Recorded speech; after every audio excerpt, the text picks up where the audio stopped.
Alan Woodward on the planning proposal to reclassify 85 Attunga Avenue, Kiama Heights. Can you ask Alan to come in, please? Alan Woodward. Alan Woodward.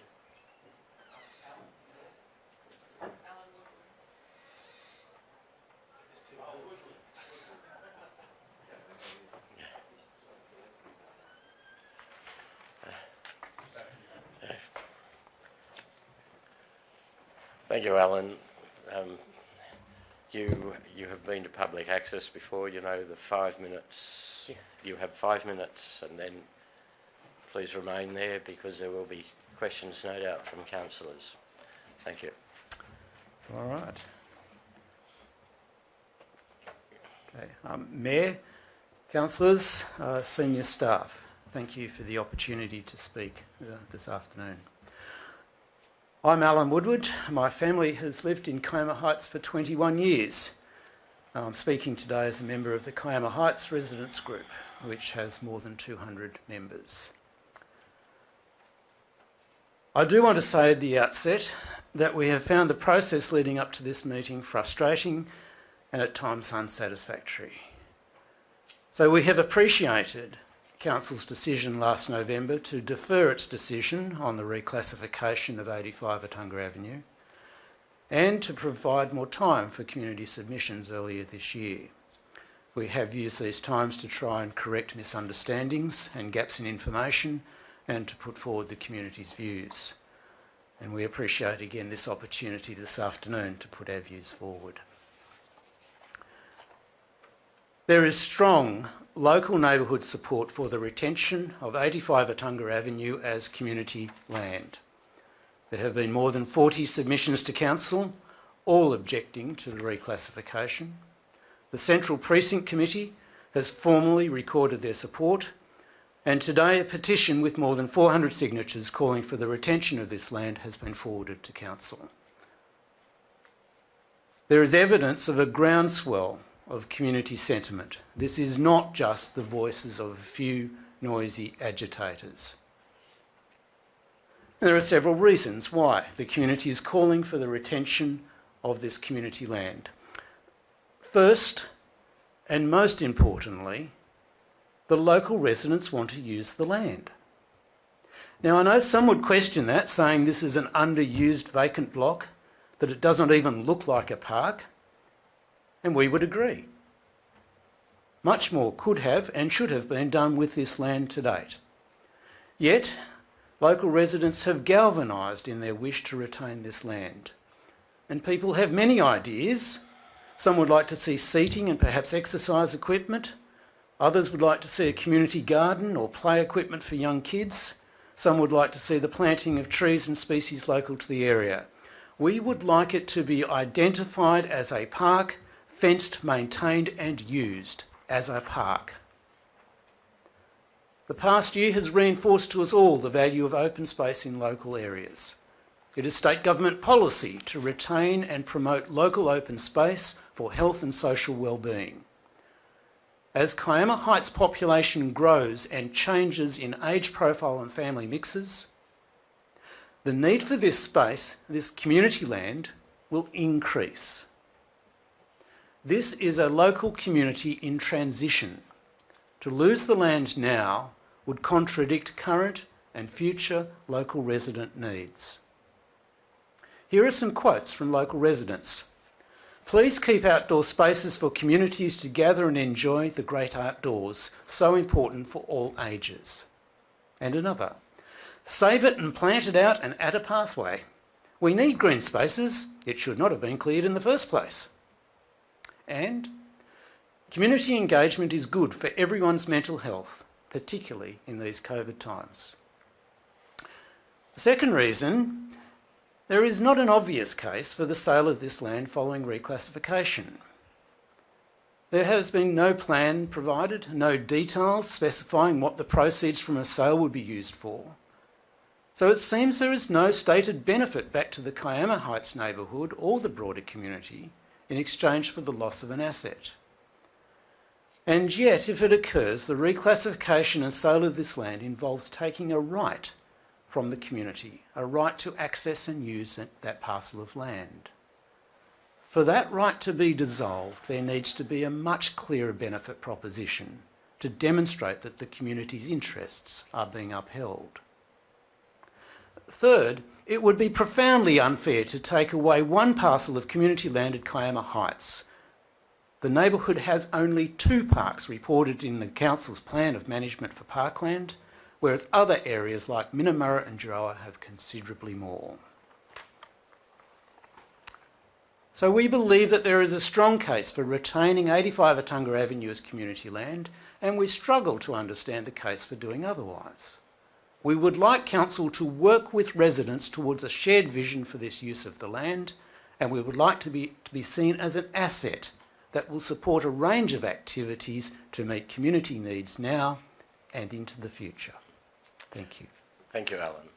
Alan, I'm sure there will be some questions. Councillors? Councillor Riley, I'm sure you're... A little bit slow with my button today, Mayor. Thank you, Alan. Very articulate. Alan, historically, I'm in possession of some documents, old real estate documents. It seems that the land was dedicated to Kiama Council as recreational space back in 1959. In those days, I guess planning matters were a little bit more simple, and people just said, "Here's a block of land, use it for recreation." Can you verify that is the case? Have you seen those documents? Yes, Councillor, I have seen the document. It's a copy of the title documentation from what used to be called the Land Titles Office, and it states that the land was there with the purpose for a public garden and recreation. If I could just add, I've a little experience myself in looking at land title documentation. My first job in my working career was with the Lands Office. And I've looked at old title, new system title, Torrens title. I've looked at a range of things.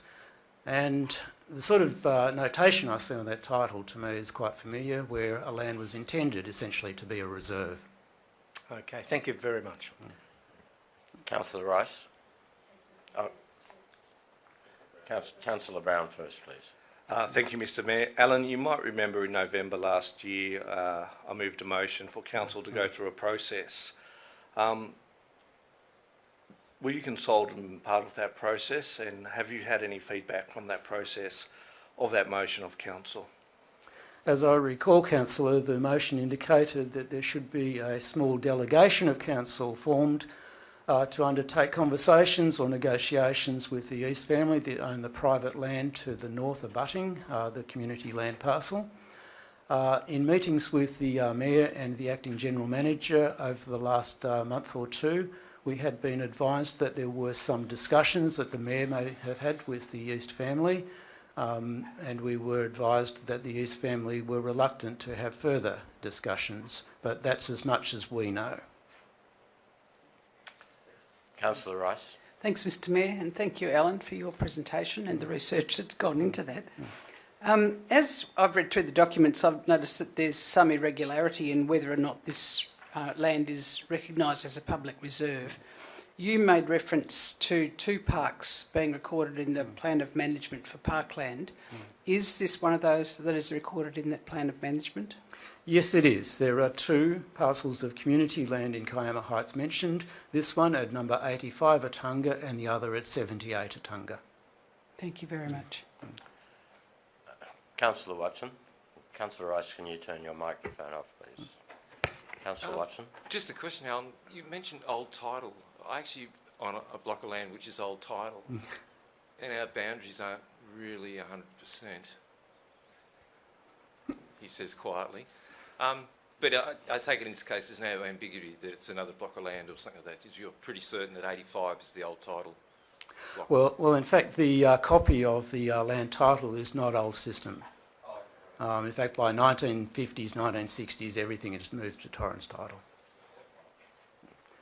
You may have, in your case, predecessor documentation which would rightly be used for land boundary determinations, yes, often written in terms of perches and rods.